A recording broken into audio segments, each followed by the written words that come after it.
क्या हुआ माँ? ये सुबह सुबह इतनी जोर से क्यों हल्ला मचा रही हो? अरे मैं आज इतनी खुश हूँ, हल्ला न मचाऊं तो क्या करूं। बात ही ऐसी है, जिस बात को सुनने के लिए कान तरस गए थे वो सपना अब पूरा होगा।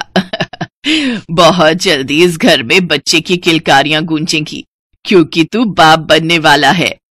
वहीं खड़ी कंचन की जेठानी अनीता जब ये बात सुनती है तो वो कंचन को गले लगाकर उसे बधाई देने की कोशिश करती है, लेकिन कंचन उसे धकेलते हुए कहती है, भाभी आपने दूर से ही बधाई दे दो। वो क्या है ना, प्रेगनेंसी में बांझ औरत का परछावा पड़ना शुभ नहीं होता। बिल्कुल ठीक कह रही है छोटी बहू, और हम नहीं चाहते कि तुझ बांझ के साए से इस घर में आने वाली खुशियां पहले ही उजड़ जाएं। अनीता रोते हुए अपने कमरे में चली जाती है। शाम को जब उसका पति आलोक घर आता है तो वो अपने पति के करीब जाने की कोशिश करती है, लेकिन वो उसे पीछे करते हुए कहता है, तुम्हें कितनी बार कहा है मेरे करीब मत आया करो। तुम मेरे लिए मेरी पत्नी नहीं बल्कि गले का फंदा हो, जिसे मैं देखना भी पसंद नहीं करता। लेकिन क्यों, आखिर क्यों तुम मुझे पिछले 1 साल से ऐसे ही टाले जा रहे हो? शायद ही कोई सुहागिन मुझ जैसी अभागिन होगी जो शादीशुदा होते हुए भी आज तक कुंवारी है। आखिर क्यों तुम मुझसे दूर भागते हो? क्योंकि मेरी रग रग में कोई और है। ये सुनकर अनीता रोने लगती है। ऐसे कुछ दिन बीत जाते हैं।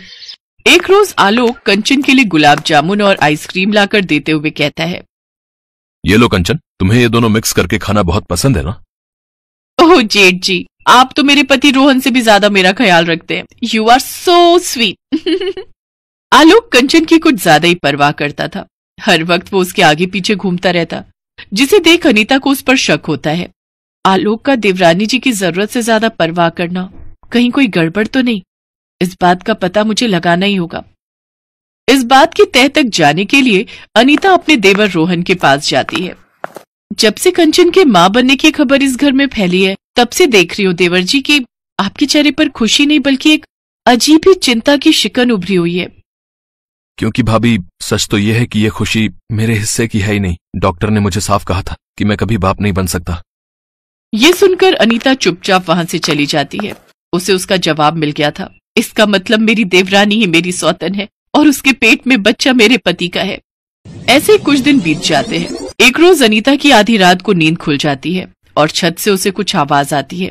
वो छत पर जाती है तो देखती है कि आलोक और कंचन एक दूसरे की बाहों में लिपटे हुए होते हैं।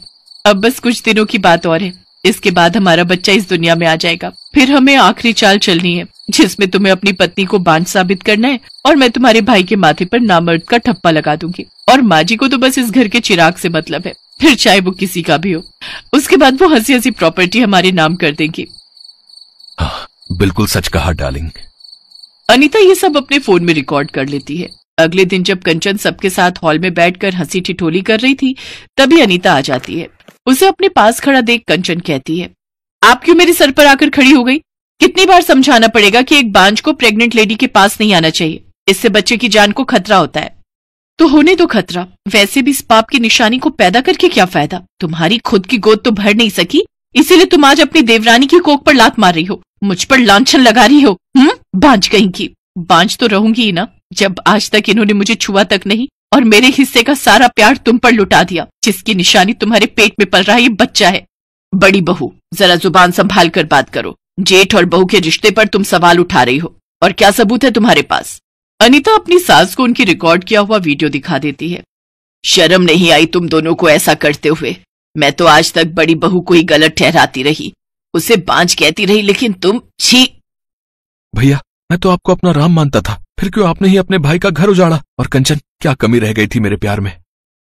हाँ, किया मैंने ऐसा, क्योंकि मैं और आलोक पहले से एक दूसरे को चाहते थे, लेकिन फिर माँ जी ने इनकी शादी जेठानी से कर दी। फिर तुम मुझे वो जरिया मिले जिसके थ्रू मैं इस घर में आ सकती थी और आलोक के पास आ सकती थी। आलोक ने कभी जेठानी को छुआ तक नहीं, जिस कारण वो कभी मां नहीं बन सकी।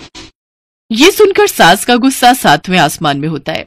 वो अपनी छोटी बहू और बड़े बेटे को जोरदार तमाचा मारती है और अपनी बड़ी बहू से माफी मांगती है। इसके बाद जानकी देवी उन दोनों को अपने घर से और अपनी जायदाद से हमेशा के लिए बेदखल कर देती हैं।